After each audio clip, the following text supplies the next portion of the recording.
Hello friends, welcome to my channel Solving Questions with Gauri Ma'am. Net ecology and evolution इस exam के लिए preparation कर रहे हैं।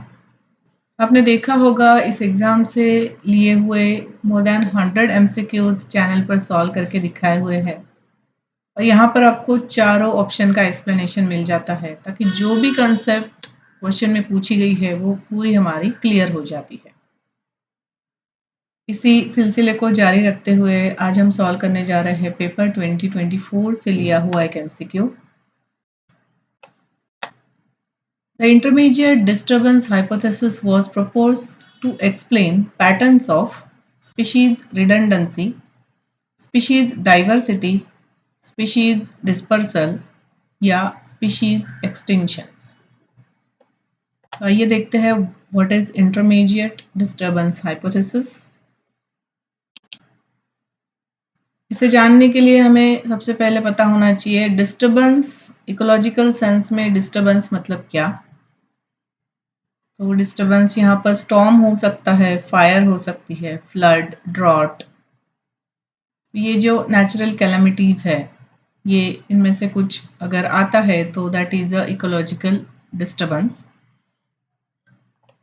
इसके अलावा ओवरग्रेजिंग और सबसे ज़्यादा होने वाला आजकल ह्यूमन एक्टिविटी, तो जिसमें रिमूविंग ऑर्गेनिज्म, कुछ प्लांट हो वो मेडिसिनल प्लांट हो सकता है तो उसकी बहुत ज़्यादा यूज़ करने के लिए वो प्लांट रिमूव कर दिया गया, या कुछ एनिमल भी हो तो उसकी भी बहुत ज़्यादा शिकार हो गई, तो that is what removing organism due to human activity that affects the ecosystem.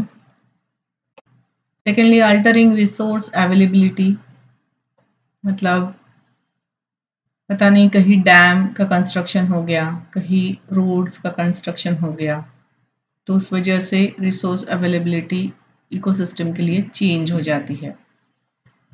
So this is all come under disturbance, and this disturbance affects the species coexistence and maintenance of biodiversity। species का existence इस पर depend करता है, ये disturbance कितने हैं, क्या है इसके ऊपर, and this again affects the maintenance of biodiversity। अब यहाँ पर when low intensity of disturbance, अगर disturbance की intensity कम है then we will observe low species diversity because of competitive exclusion।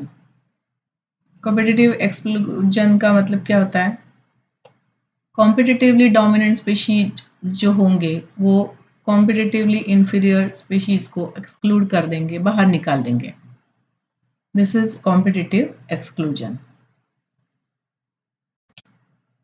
इसके अलावा when there is a high intensity of disturbance then we observe low species diversity again, and this is because of the only good colonizers or highly tolerant species can persist। इसी चीज को graphically अगर represent करें, disturbance and diversity, so at low levels of disturbance competitive dominant exclude other species, at intermediate levels of disturbance a mixture of species coexist, and at high level of disturbance only the most resistant species can survive। इस तरीके से ये graph में दिखाई देगा, मतलब intermediate disturbance जब है तब mixture of species can coexist. ये इमेज इंटरनेट पर से ली गई है जिसका सोर्स क्रेडिट यहाँ पर और डिस्क्रिप्शन बॉक्स में भी दिया हुआ है।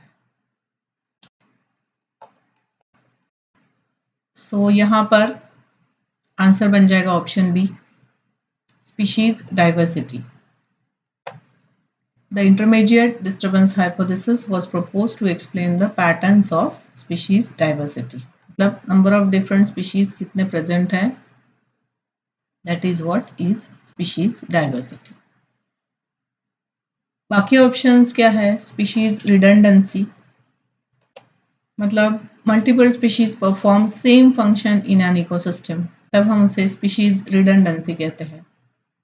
जैसे कि डिफरेंट पॉलिनेटर्स है, there are variety of pollinators, variety of insect pollinators which perform the same function. Species dispersal जब हम कहते हैं तब that is a movement of species from one place to another. Species को एक्सटिंक्शन मतलब species गायब हो जाती है, पूरी की पूरी एक्सटेंट हो जाती है, अभी उसके कोई भी मेंबर्स अर्थ पर दिखाई नहीं देते हैं, then we call it as a species extinction, right. तो इस तरीके से ऑप्शन बी इस क्वेश्चन का सही आंसर है। इसके साथ आज का वीडियो यहाँ कंक्लूड कर रही हूँ। इसी तरीके से सॉल्व्ड एमसीक्यूज लेकर आ रही हूँ।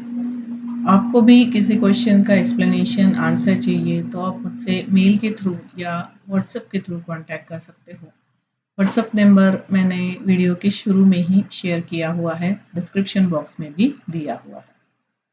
All the best, thanks for watching.